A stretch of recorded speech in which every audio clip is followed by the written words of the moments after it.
Sejam bem-vindos ao Espectros, o podcast de entrevistas da revista Autismo. Meu nome é Thiago Abreu e sou jornalista.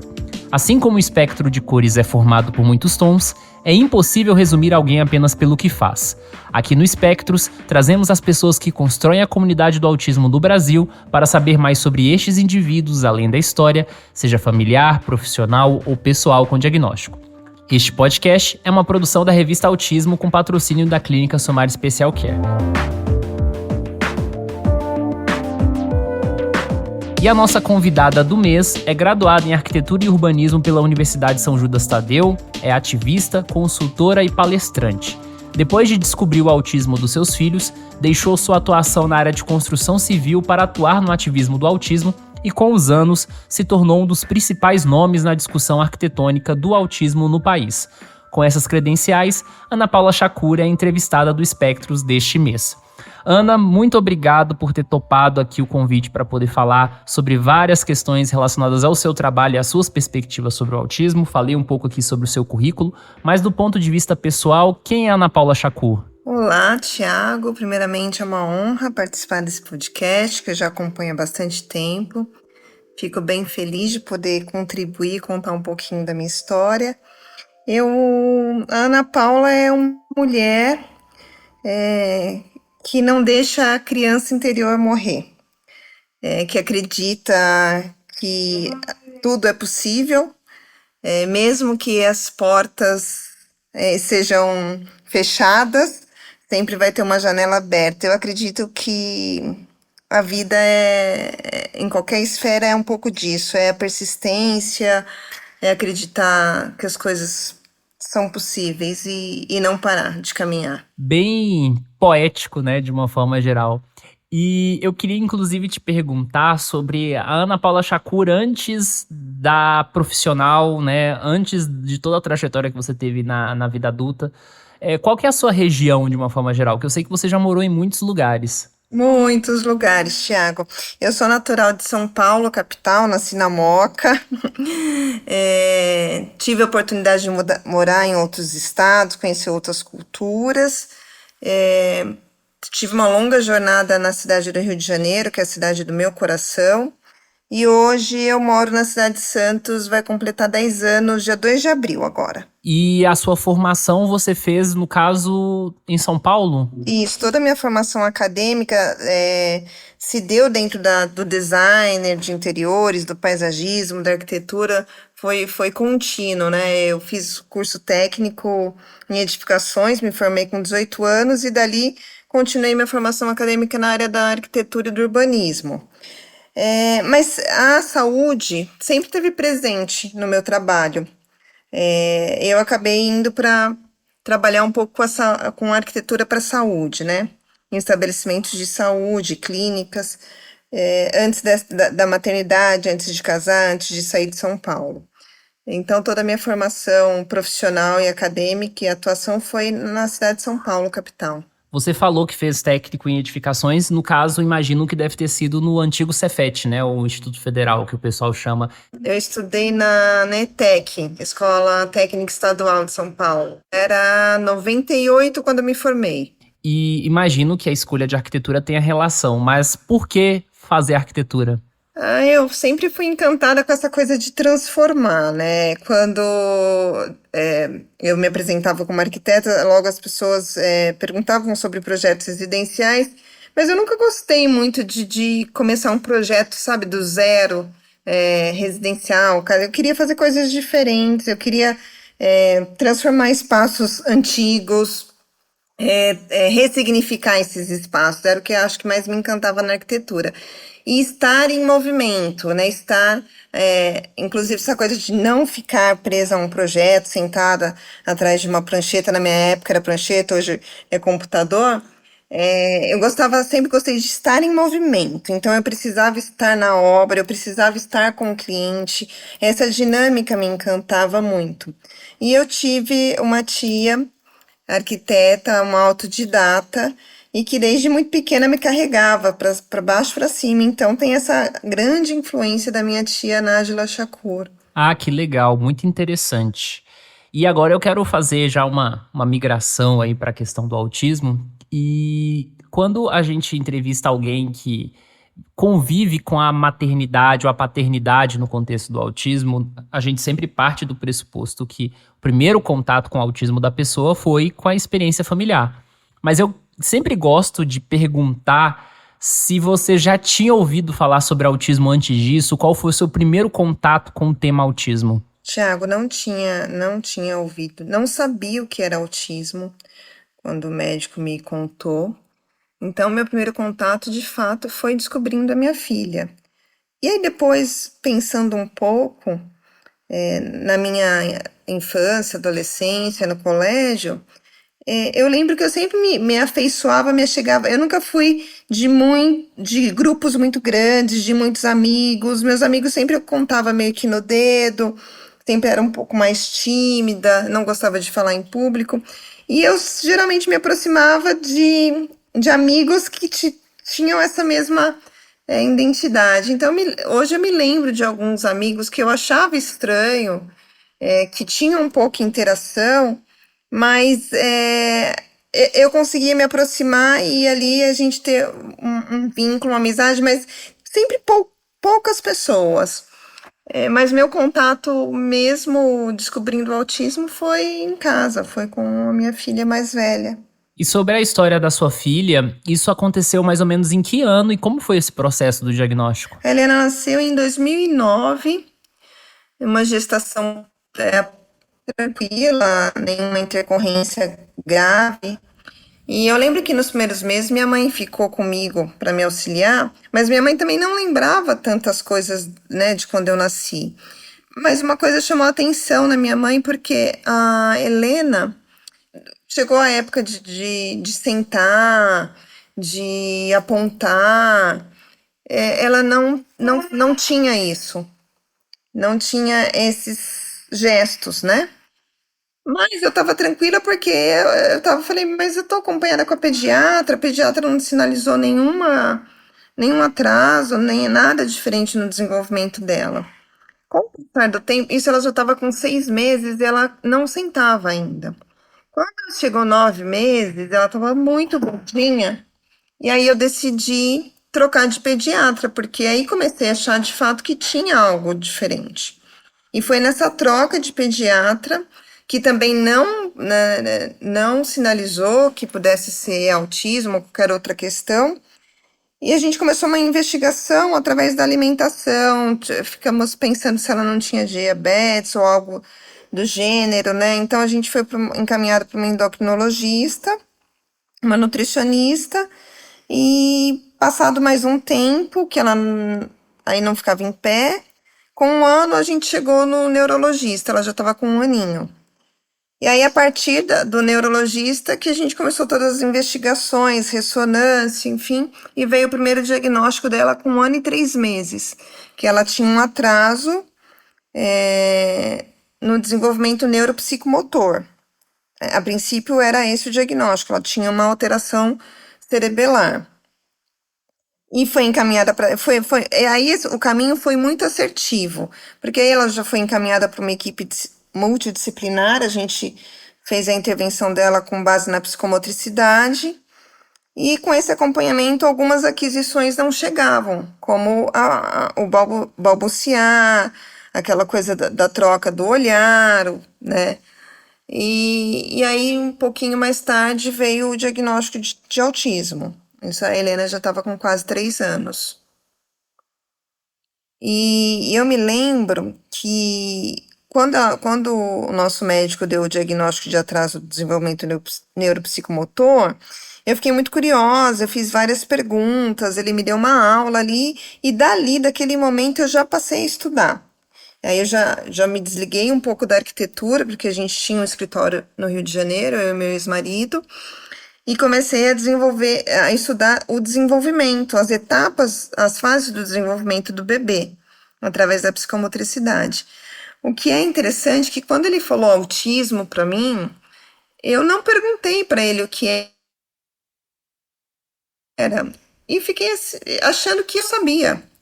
E aí eu saí de lá com minha mãe, e eu falei, mas mãe, eu acho que tem alguma coisa errada, né? Porque a Helena ouve, isso eu sei que ela ouve, né? Mas aí minha mãe falou, mas qual a relação? O que que você está querendo dizer? Eu falei, mas ela não é autista. Ou seja, eu achava que autismo era quem não ouvia, quem não tinha essa comunicação.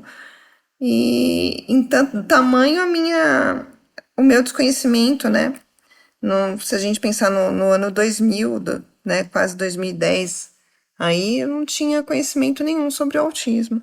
Zero conhecimento e ainda um entendimento errôneo. Nesse caso, a própria história da sua filha e o diagnóstico, eles vêm de uma época antes do DSM-5 de 2013, né? Que trouxe a noção de espectro do autismo, que é uma noção que aí a gente não sabe, talvez a longo prazo a gente vai ter isso de uma forma muito mais clara, mas me parece que teve um impacto muito grande na forma como a gente fala sobre autismo e também como o autismo é disseminado publicamente. Considerando que você veio daquela época para cá, você sente essa diferença? Imensa, imensa, uma diferença muito grande. Nos critérios, na mudança de critérios, na classificação, sinto uma diferença enorme. E você sabe que logo que eu tive o diagnóstico e aí percebi que não sabia nada, eu fui e me debrucei sobre cursos e comecei a frequentar congressos médicos, porque eu julgava que dali a gente teria informações mais fidedignas ao contexto daquela época. E eu lembro que os médicos, em 2013, fizeram muitas críticas ao DSM-5, naquela época, quando mudou. E eu não entendia muito bem por que dessa crítica. Hoje eu compreendo melhor, né? Quase 10 anos, um pouquinho mais que 10 anos depois. E aí, então, naquela época, já se fazia grandes críticas à mudança dos critérios e da forma de classificar o TEA. Então, eu sinto, sim, essa grande mudança. E você falou, né, dentro da sua história que logo você começou a estudar o autismo, entender o autismo. Eu queria que você contasse, assim, um pouco dessa história relacionada à nossa comunidade, porque você é engajada dentro da comunidade do autismo, você é relacionada com muita gente. Você chegou a fazer parte de algum movimento ou associação local onde você morava? Como é que foi isso? Lembra que eu falei que eu tinha muita dificuldade, eu era uma criança muito tímida, né? Para falar em público era difícil. Isso melhorou um pouquinho quando eu fui para a faculdade, ainda assim eu não gostava de me expor, nunca gostei de me expor. Mas quando eu descobri o TEA, o autismo da Helena, e a gente começou a se deparar com as questões de todo mundo, vai para a escola, não vai para a escola, mas usa fralda, não anda, ainda não anda, como a gente vai fazer? Investe em terapia ou investe numa escola particular, tem que pagar mediador. Então a gente estava vivendo isso ainda naquela época. E aí eu decidi que ela iria para uma escola pública e nós investiríamos os recursos em terapia. Nesse momento, eu comecei a usar um pouco ali os serviços da onde eu morava. A gente morava em Pedra de Guaratiba, no Rio de Janeiro, na Zona Oeste. E quando eu comecei a ir para a escola com ela, não tinha mediadora, eram estagiários que não chegavam, eu praticamente fiquei na escola para fazer essa mediação. E foi ali a minha grande virada de chave, porque eu percebia que aquelas crianças, quando eu chegava na sala de aula com a Helena, muitas daquelas crianças bem pequenas vinham me pedir abraço, vinham me pedir beijo, queria minha atenção. E eu comecei a perceber uma carência social muito grande ali. E mesmo vendo a Helena com todas as dificuldades que ela tinha, ainda eu via que a Helena tinha às vezes, maiores possibilidades de desenvolvimento em relação àquelas crianças daquele contexto mais vulnerável. E foi isso, Thiago, que me tocou. Não foi propriamente o autismo que me envolveu numa causa. Foi a carência social, foi a vulnerabilidade social. E aí eu comecei a levar para dentro da escola alguns dos profissionais que atendiam a Helena, porque a escola ainda naquela época tinha uma sala especial né, uma sala para alunos com deficiência. E na época eu falei, nossa, que interessante, então vocês ensinam a eles da forma que eles aprendem mesmo, e eles acabavam socializando em outros momentos, né? Quando tinha recreação, arte, o intervalo. Isso a gente está falando da educação infantil, tá? E tinha dias que eu saía dali arrasada, chorando, porque eu falava, meu Deus, é tanta carência. E eu queria fazer alguma coisa por essa comunidade. E aí o autismo começou a vir somar nessa, esse desejo de fazer alguma coisa pela escola, pelo bairro. Então eu comecei a levar esses profissionais gratuitamente, comecei a tocar ali as pessoas que, independente da condição que nós tínhamos, cada um de nós tínhamos que ter um papel ali voluntário no bairro, na comunidade, para a gente melhorar as coisas. E foi assim que eu me envolvi. Quando eu percebi, a gente andava bastante de ônibus, de BRT, e aí eu percebi que eu precisava informar, porque a Helena tinha vários comportamentos que as pessoas não compreendiam, né? E aí eu comecei a usar camiseta, eu comecei a andar com panfleto na mão, no ônibus, e eu comecei a falar com as pessoas. E foi assim que eu fui perdendo a minha timidez. Então, lógico que tem grandes desafios quando a gente vive o autismo ou outra deficiência que tem algum comprometimento maior, mas eu costumo falar que o autismo ele me abriu um horizonte de muitas possibilidades também. Isso é bastante interessante porque me parece que existe uma virada de chave para muitas pessoas que mais tarde se entendem ativistas, que é primeiro a história pessoal e depois acompanhar o que está acontecendo na comunidade, ver aquilo que está ocorrendo que é comum, né, a todo mundo, o que precisa de cenário de mudança. E foi aí nesse contexto também que você começou a conhecer outras famílias? Foi, né? Nesse processo todo, a gente também, eu tive a segunda gestação, o Antônio nasceu, a gente chama, a Helena nos chama de Tom, e a gente acabou apelidando ele de Tom, e o Tom não teve um desenvolvimento também, teve um desenvolvimento típico até um aninho e pouco, e depois ele começou a perder algumas habilidades, mas nem me passava na cabeça TEA. E eu acompanhava com o neurologista desde que ele tinha 6 meses para saber se ali teria a minha preocupação maior é que se ele tivesse alguma alteração cerebelar, né, que comprometesse ali o motor, como a Helena. E não, nesse sentido, o Tom se desenvolveu muito bem. Mas ele parou de balbuciar, ele começou a ter movimentos repetitivos, então ele enfileirava tudo, isso com 1 ano e 6 meses. E aí foi quando o nosso médico levantou a hipótese de diagnóstico de TEA. Eu falei, aí, assim, foi nessa hora que veio um baque muito grande, não pela condição do TEA, porque já tinha a Helena, eu já sabia mais ou menos qual era o caminho por onde eu tinha que ir. A grande questão foi financeira, como acredito que ainda hoje para muitas famílias. E a nossa maior dificuldade era como a gente ia custear o tratamento dos dois. Né? A gente já investia ali na Helena quase um pouco mais que 5 mil reais por mês, e isso a gente está falando em 2012, 2013. Isso vezes 2 não cabia no orçamento de forma nenhuma. Eu parei de trabalhar para me dedicar a eles e ao estudo. E foi quando eu comecei a procurar o serviço público no Rio e encontrei o Centro de Referência para Pessoa com Deficiência. Era um equipamento novo, assim, novo e que eu uso de referência até hoje, quando eu vou falar, inclusive, de arquitetura e de atendimento.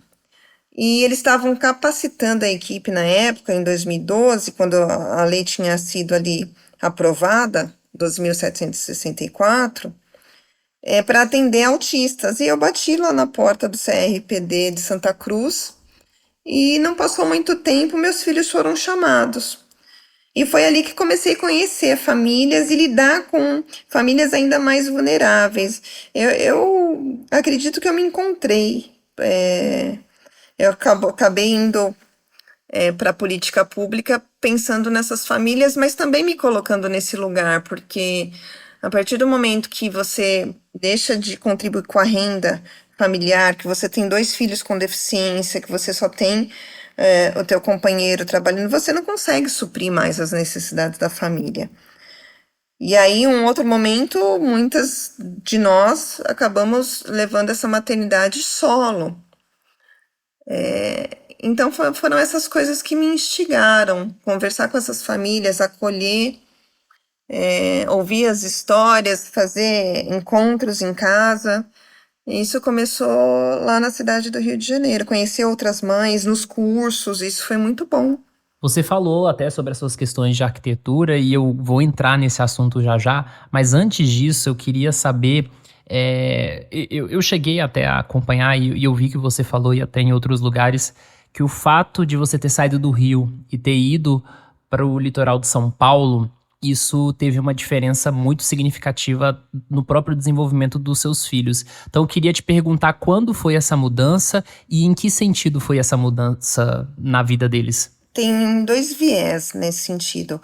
O impacto nós acabamos nos mudando para cá porque me divorciei, e aí a geografia que mais se aproximava do que a gente tinha no Rio de Janeiro era Santos.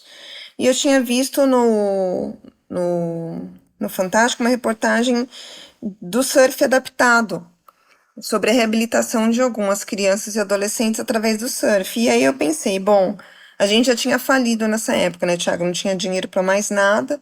Eu falei, bom, vou para um lugar que eu possa oferecer para os meus filhos o mínimo, né, de lazer e estimulação. Como eu já tinha feito algumas formações e cursos com psicomotricidade, eu falei, a praia é um ambiente maravilhoso para eu poder fazer essa reabilitação. Se eu não tiver nenhum terapeuta, a terapeuta vai ser eu.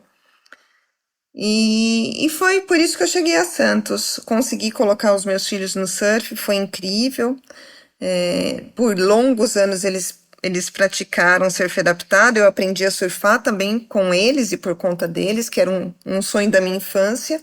Mas o impacto no desenvolvimento foi que se eu não tivesse tido essa iniciativa, essa curiosidade de estudar, fazer algumas formações e eu mesma trabalhar os meus filhos, eles não teriam tido o desenvolvimento que eles têm hoje.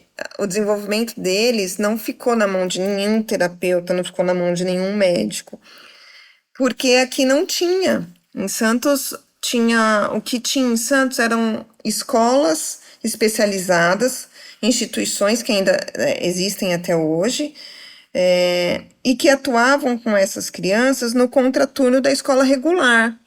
E aí o meu questionamento era, mas e saúde?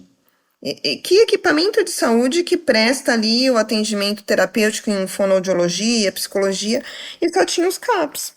Pouquíssimos CAPs, 2 ou 3 instituições conveniadas à universidade, e nada direcionado para terapia comportamental, para terapia cognitiva comportamental. Então, nesse sentido, a gente começou com um grupo de mães de Santos, o Acolhe Autismo, a gente começou a trabalhar em prol das políticas públicas e de construir um equipamento de saúde que desse conta dessa demanda. Nesse período todo, nós fomos usuários do SUS aqui em Santos e de toda a rede pública de educação, todos os serviços. Então, meio que foi um bater na porta, ter a sorte de ter encontrado alguns bons médicos, especialistas e terapeutas, e que ali a gente tinha alguns atendimentos sociais, voluntários. Então, o impacto no desenvolvimento das crianças terapêutico eu senti muito, porque não tinha o aporte que eu tinha no Rio. Eu não tinha um CRPD, eu não tinha o Mobile, que era a clínica terapêutica que eles frequentavam quando a gente podia ali custear. Então, eu não tinha nada similar. Então, tivemos que construir algo aqui. Aliás, você já apoia a revista Autismo? Sabia que você pode contribuir com uma pequena quantia mensal e fazer a revista impressa chegar a mais pessoas sem acesso à internet? Além disso, os apoiadores têm acesso à revista digital antes de todo mundo, além de conteúdo extra, como bastidores de reportagens e participação de lives exclusivas. Veja todos os detalhes no site canalautismo.com.br/apoie. Ana, a partir de que momento, se houve uma divisão ou se isso surgiu naturalmente, você começou a direcionar os seus estudos para a questão da acessibilidade? Porque é óbvio, você já era uma profissional, você já tinha trabalhado durante muito tempo, tanto na arquitetura quanto na construção civil, mas a partir de que momento você começou a direcionar o seu olhar para essa questão da arquitetura no autismo? Desde muito cedo, Thiago, desde que eu fazia edificações, eu lembro que no meu último ano de formação, de curso, estava sendo publicada a norma técnica de acessibilidade. E ali eu lembro que eu já tinha preocupação com acessibilidade, com a pessoa com deficiência física, que era a nossa realidade mais próxima. Então, desde sempre, minha mãe costuma dizer que eu nasci com essa coisa do social, de olhar para além do meu umbigo, olhar para o meu entorno, prestar atenção. Então, cresci fazendo trabalho voluntário com idoso. E aí foi no curso de edificações que me apresentou esse universo da pessoa com deficiência. Então, desde sempre.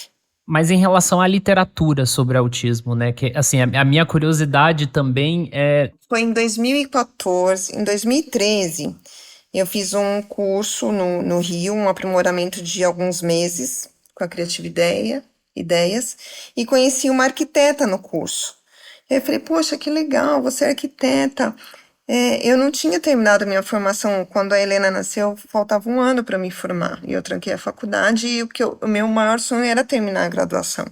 Porque eu já era uma arquiteta há muitos anos.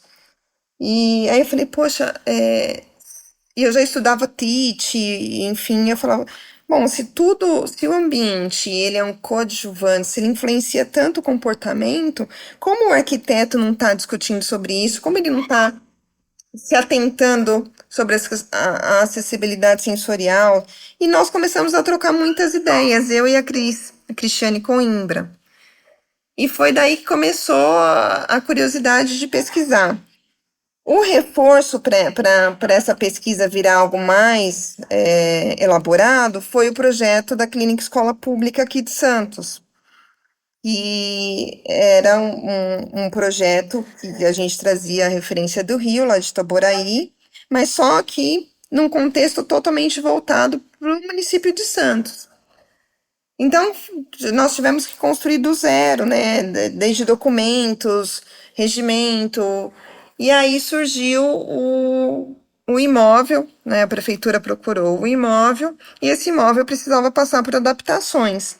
Já foi muito difícil convencê-los de que a gente precisava de um lugar dentro da pasta de saúde, de um equipamento com profissionais capacitados para a gente trabalhar o autismo e a deficiência intelectual. Aí eu falava para o colega que estava no grupo técnico, o Nelson, que é arquiteto também, eu falava, Nelson, como que a gente vai convencer o poder público de que a arquitetura ela é fundamental para essa acessibilidade do TEA, né?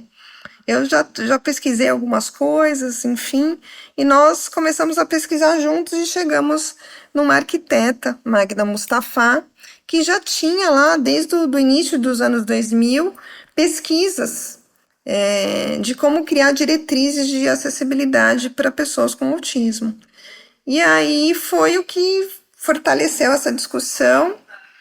E eu falei, mas ok, mas a gente precisa achar algo aqui que se aproxime mais da nossa realidade no Brasil. Algum arquiteto que já tenha falado isso aqui. E aí eu cheguei na arquiteta Juliana Neves, que é autora do livro Arquitetura Sensorial, e fui para o Rio, e ela era do Rio, e fui para o Rio conhecer ela para falar, olha, eu preciso de ajuda. Então, a gente foi reunindo pessoas, reunindo material, não foi só acadêmico, né, mas buscando pessoas e profissionais atuando na área da saúde, dentro da arquitetura e da engenharia. Tenho que citar o Sr. Fumil, que é um engenheiro também, que me ajudou muito, para a gente fazer esse trabalho de convencimento com o poder público. E deu tudo certo no final. E aí, nesse momento, surgiu a oportunidade, depois da clínica pronta, do serviço funcionando, de missão cumprida, foi quando eu comecei a me voltar um pouco mais para mim, para minha vida, para as minhas crianças, que já não eram mais tão crianças, e decidi terminar a faculdade, esse um ano que eu precisava terminar para continuar os estudos e chegar lá no mestrado. Bem resumidamente, o caminho foi esse. Ah, que legal. Você citou a Magda Mustafa, que geralmente é a autora mais citada nessa temática da arquitetura do autismo, também por outras pessoas. E eu queria te perguntar, daquela época que você começou a estudar até hoje, em relação ao estado da arte dessa discussão, tem outros autores de relevância, de referência que a gente tem hoje que se destacaram de lá para cá? Não, se a gente pensar com grande expressividade, nós não temos. Mas se a gente for falar na neurociência aplicada à arquitetura, a gente tem boas referências, inclusive no Brasil. Eu sei que você trabalhou num projeto de uma sala sensorial no metrô de São Paulo, que eu acho que é uma consequência também dos seus estudos, do seu trabalho. Como é que isso aconteceu? Eu tive envolvida em alguns projetos nesses anos todos e todos de maneira muito voluntária, né? Então, primeiro foi o trabalho aqui que levou 6 anos com o projeto da Clínica Escola Pública para o TEA. Na sequência, o Parque Adaptado, Ana Laura para Todos, que é uma iniciativa na cidade de São Paulo, consegui trazer para Santos. E em 2019 eu estava fazendo treino do uso do transporte público na capital com o Tom e com a Helena. E consistia nesse trajeto o uso do metrô. A Helena tinha andado acho que 2 vezes de metrô, sem grandes questões ali e agitação. Só que nesse dia especificamente, ela não queria de forma alguma entrar. E aí ali a gente pediu ajuda para 2 agentes que nos conduziram nessa viagem. E foi daí de 2019, a partir dessa relação, dessa construção, do que nós vivenciamos naquele dia, que ainda bem que eles estavam ali conosco no vagão, porque só quem esteve ali presenciou a crise que a Helena teve dentro do vagão. E eu lembro que eu me segurei até o último momento, mas quando eu fui agradecê-los, eu não contive o choro, estava muito nervosa e me sentindo frágil, sem saber o que fazer, né, para melhorar ou minimizar o que minha filha estava sentindo. E isso chegou até o pessoal de relacionamento com atendimento ao cliente do metrô. E aí, mais uma vez, aquela vontade de fazer alguma coisa para retribuir aquele atendimento que foi o instinto daqueles 2 agentes. Foi o coração ali deles que falaram mais alto. Eu falei, e o que eu poderia fazer para levar mais conhecimento para esses agentes? E aí começamos uma relação de aproximação.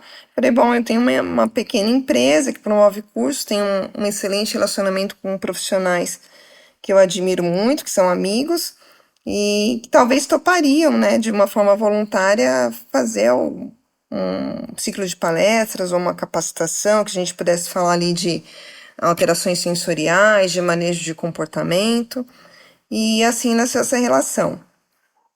Os espaços de acomodação sensoriais já eram espaços que estavam sendo propagados de alguma forma lá fora, mas não nesse sentido, não nessa configuração que nós trouxemos para o Brasil, mas eles já estavam criando acessibilidade em supermercados, então com horários, com estímulos reduzidos. Tive vontade de promover isso aqui, de falar com a associação de Santos, mas não tive abertura. E aí falei para o metrô, falei, poxa, um lugar que a gente tem tanto trânsito de pessoas, tanto fluxo, tanto barulho, carece de um lugar como esse. E comecei esse trabalho de aproximação também com o metrô, de conscientização. Esse projeto, esse trabalho todo levou 5 anos, Thiago. Então, todos os anos a gente promovia algo, não só no mês de abril, mas ao longo do ano. E eu passei a ser vista como uma consultora ali, parceira do metrô, até que no ano agora de 2023, nós conseguimos avançar com o projeto numa escala maior, porque a Secretaria da Pessoa com Deficiência abraçou. Foi o primeiro projeto num espaço de transporte público. E a CPTM também abraçou. Então, ele ficou muito melhor do que a gente tinha pensado lá atrás. E aí foi construída a partir das diretrizes que a Magda ali sugeria para nós.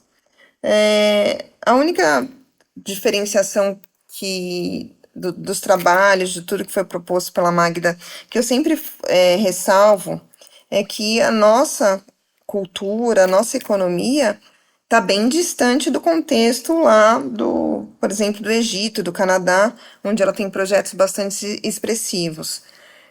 Então, é trazer para a nossa realidade de uma forma que a gente consiga viabilizar ali, que fique bom e a conta feche para todo mundo, porque senão daqui a pouco eu falo que vai ficar muito, muito caro, né, a gente receber ou ter ali pessoas não só com autismo, mas com qualquer transtorno do neurodesenvolvimento. Então, a gente precisa ter esse discernimento dentro da comunidade e fora da comunidade.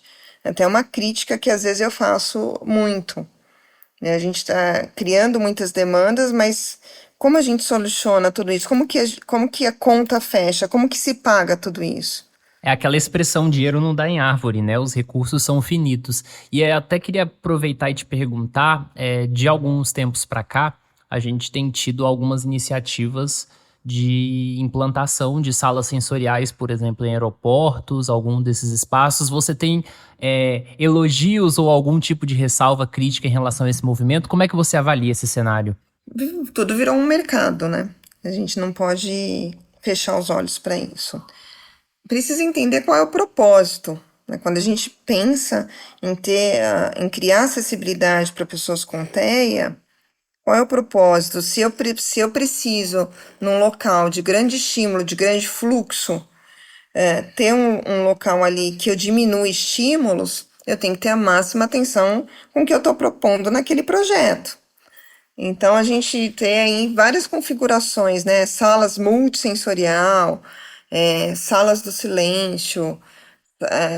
O que para mim vai aí nomear melhor esse espaço é o espaço de acomodação sensorial e pensando todas as faixas etárias. O que a gente tem visto são espaços extremamente infantilizados, esquecendo que a gente tem um grande número de adultos circulando e usando o transporte público, trabalhando.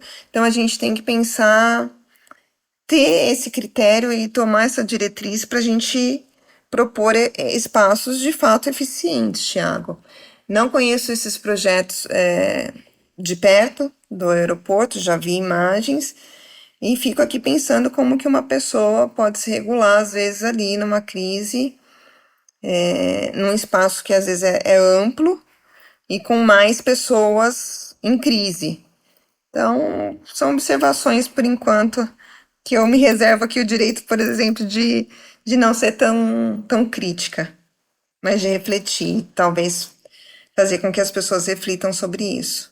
A questão do espaço físico, ela é tão ampla e tão presente na nossa vida que existem aspectos que talvez as pessoas não pensem de imediato. Por exemplo, né?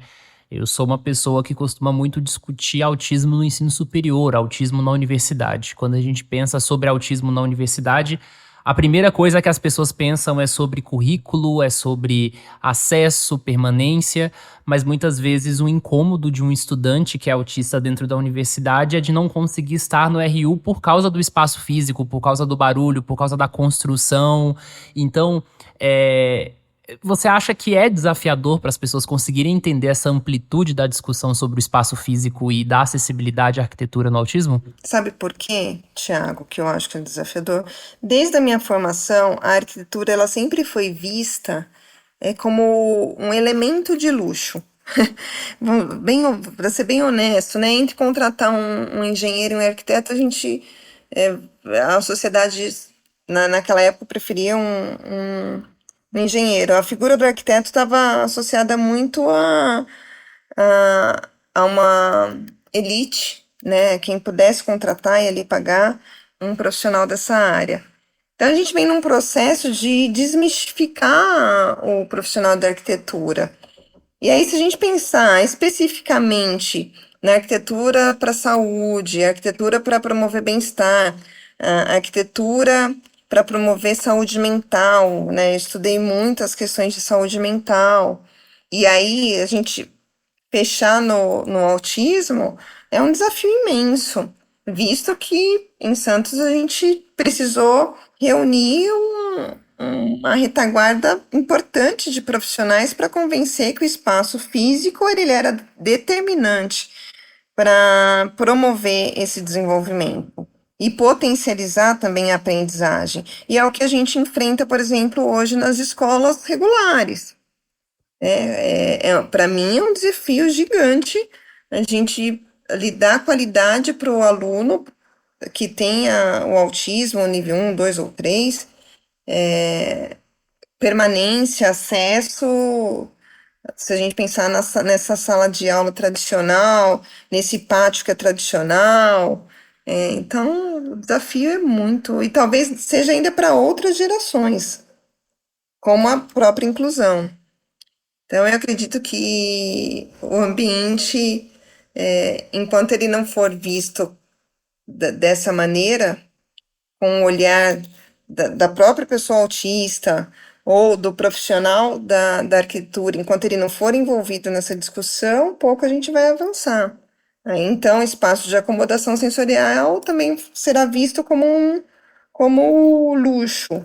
Ana Paula, você organiza com frequência um simpósio de autismo na Baixada Santista, que já é tradicional na região. Organizar eventos do gênero é bem desafiador, eu já participei de eventos de autismo e a gente sabe quantas coisas acontecem nos bastidores. Eu queria saber como surgiu a ideia e como foram os encontros que essas edições te proporcionaram. A ideia surgiu justamente por chegar aqui na cidade e perceber que não existiam cursos voltados para como tinha, por exemplo, no Rio de Janeiro, mas também é uma grande capital, ou São Paulo, que não existia. Poucas pessoas também falavam sobre psicomotricidade ou sobre análise do comportamento. Imagina, não tinha. Isso a gente está falando em 2014, tá? E aí, numa das minhas idas para o Rio para estudar, uma psicomotricista muito, assim, de muita referência na área, que é a Fátima Alves, virou e falou, e eu me queixando, né? E, poxa, mas não tem nada lá, né? Eu tô indo nas escolas falar sobre isso voluntariamente. Por que a gente não organiza, então, uma jornada sobre aprendizagem e autismo? Eu falei, será? Mas como? Enfim. E aí eu reuni essas pessoas com a ajuda da Fátima Alves e do Tiago da Criativa Ideias, que eu digo que é meu padrinho, né, nesse mundo dos eventos, que me deu todos os caminhos para a gente organizar algo aqui em Santos. E a ideia inicial era disseminar essas coisas que eu estava falando nas escolas, que as pessoas pudessem ver isso de uma maneira mais ampla, mas também trazer para a Baixada Santista essa qualidade de conhecimento que eles saíam para buscar nas grandes capitais, São Paulo, Rio. Com isso, a gente conseguiria diminuir o impacto financeiro nesse deslocamento, porque já existia ali o ingresso para você comprar, aí tem o deslocamento, alimentação, hospedagem. E não era uma cultura enraizada na cidade. E aí as pessoas gostaram tanto, lotou o evento, foi num hotel aqui da cidade que eu fui lá bater na porta e contar minha história e falar o que eu queria fazer. São praticamente 9 anos e aí existe sim a edição do simpósio, existe a edição da jornada de aprendizagem e existe os cursos. Os cursos que acontecem pelo menos aí 2 ou 3 cursos ao ano. Então surgiu dessa demanda e depois o pedido. As pessoas gostaram. A grande parte desse público era da educação pública. Ali, digamos que 70% dos primeiros inscritos na jornada eram professores. que tem o máximo do meu respeito. E com os anos eu fui querendo atingir o público do qual eu achava que era o meu calcanhar de Aquiles, que era a saúde. Foi ali onde eu sempre trabalhei desde a adolescência com a saúde. Eu achava que ali a gente tinha um buraco enorme de formação e conhecimento pensando o autismo. E aí esse caminho foi se desenhando paralelo à construção de políticas públicas, ao voluntariado, à maternidade, ao trabalho depois na Câmara dos Vereadores, mas sempre com o propósito de trazer para a Baixada Santista esse conhecimento e de continuar o meu trabalho social, porque parte dos eventos ele tem um cunho social, dos cursos, dos eventos. Com certeza, muitas atividades, muitas ações. E quando eu converso com pessoas aqui no espectro, sempre é uma coisa bastante comum que o autismo acaba rondando todos os aspectos da vida. E a grande pergunta é: tem espaço para outras coisas nas horas vagas? O que você gosta de fazer? Sim, eu amo fazer muitas coisas. Eles já são praticamente adolescentes, né? A Helena tá com 15 e o Tom vai fazer 13 em junho. Eu achava que a demanda, enquanto eles eram pequenos, era grande, mas eu estava completamente enganada. A demanda é muito maior agora porque a gente começa a ter uma carência de serviços, uma carência de educação, e aí começa a surgir o que que eu vou fazer com eles, né? Mais com a Helena, que tem a deficiência intelectual e autismo grau 3. E aí começam as preocupações do que fazer. Então, as possibilidades de lazer, elas também ficam mais restritas. Não é todo mundo que quer ajudar, ou a família, que ali é uma rede de apoio, que quer ficar durante algumas horas para você poder ir ao cinema, ir ao teatro. Mas eu amo música, eu amo arte, que está na minha vida desde sempre. Então, quando eu tenho possibilidade, eu adoro sair para ouvir um rock and roll. Eu gosto de sentar no bar e tomar uma cerveja, como todo bom caiçara. Gosto de peças teatrais, de musicais. E não preciso de tanto. E amo viajar, mas é algo que ficou bem restrito a partir do momento que eles foram crescendo. Eu não tenho uma rede de apoio ali fidedigna. É muito difícil também você encontrar cuidador. E aí entram várias questões e que dariam outro podcast sobre a questão de abuso, violência, coisas que geralmente a gente não ouve falar nos eventos, mas que eu sempre trago essa temática. Então, construir essa confiança também materna de quem vai ficar, de quem vai olhar enquanto eu saio, enquanto eu faço, também é algo que tem sido desafiador. E me conte um sonho que você já conseguiu realizar e outro que você tem expectativa que se realize. Eu acho que dos maiores sonhos depois que eu me tornei mãe foi, de fato, ter um equipamento público que atendesse com dignidade desde o espaço físico até as terapias baseadas em evidências. E esse sonho foi realizado quando a clínica começou a funcionar aqui na cidade. O outro sonho que eu tenho, que eu não realizei aí, mais pessoal, que nada tem a ver com autismo, é de fato sair do Brasil e conhecer uma outra cultura. Esse é o meu grande sonho. E como é tradição aqui no Espectros, nossos episódios sempre são encerrados com o quadro Bate-Bola, em que eu falo um tema, um tópico, e a nossa convidada, no caso, vai falar algo que corresponda a esse tema. Então vamos lá. Uma palavra que te resume. Fé. Último livro lido. Arquitetura sensorial. Uma viagem marcante. Ubatuba e Tamambuca. Um momento triste. Sem dúvida, a morte do meu pai. Um medo. De barata. Um defeito. Nossa, são tantos defeitos que elencar um fica super difícil, mas é uma certa rigidez aí com o que eu acredito. Isso me cheirou autismo, hein? É aquela coisa de ter algumas ideologias, talvez, não sei se é assim que eu poderia nomear, mas de acreditar que é dessa forma e é assim e é assim. Uma pessoa que você gostaria de conhecer, pode tanto ser uma pessoa que está viva ou uma figura histórica, alguém que você tinha interesse de conhecer. Puxa, muitas pessoas, mas sem dúvida, Nelson Mandela. Ele é o slogan da minha vida. Um artista ou uma banda favorita? Ah, o Queen, sem dúvida, Fred Mercury. Eu também gosto muito de Queen. Ah, muito, sou muito fã. Um artista que você não gosta? Caraca, não vou poder falar o nome dele. Vai gerar muita polêmica na comunidade. Mas um artista que eu não gosto, cara, não consigo pensar, Thiago. Tranquilo, vamos lá. Prato favorito? Bife, arroz e feijão. Uma bebida? Martini. Uma comida que você detesta? Risoto. E por fim, frase favorita? Tudo parece impossível até que seja feito. Nelson Mandela. Ana, muito obrigado pela sua participação aqui no Espectros, por ter dividido a sua história, as histórias relacionadas à sua atividade, seus projetos, suas perspectivas sobre vários temas. Fique à vontade, então, para dar uma mensagem final ou falar qualquer questão que você queria dizer e que não teve oportunidade. Bem, eu que agradeço. Foi bem gostoso. Não deu para sentir o tempo passar. Você é uma pessoa agradável. Só gratidão. Agradeço a participação, o convite. É uma honra muito grande estar participando desse podcast. E mais uma vez, muito obrigado a você que nos ouviu até agora. Nos encontramos em junho. O Espectros é uma produção da revista Autismo em parceria com a Clínica Somar Special Care.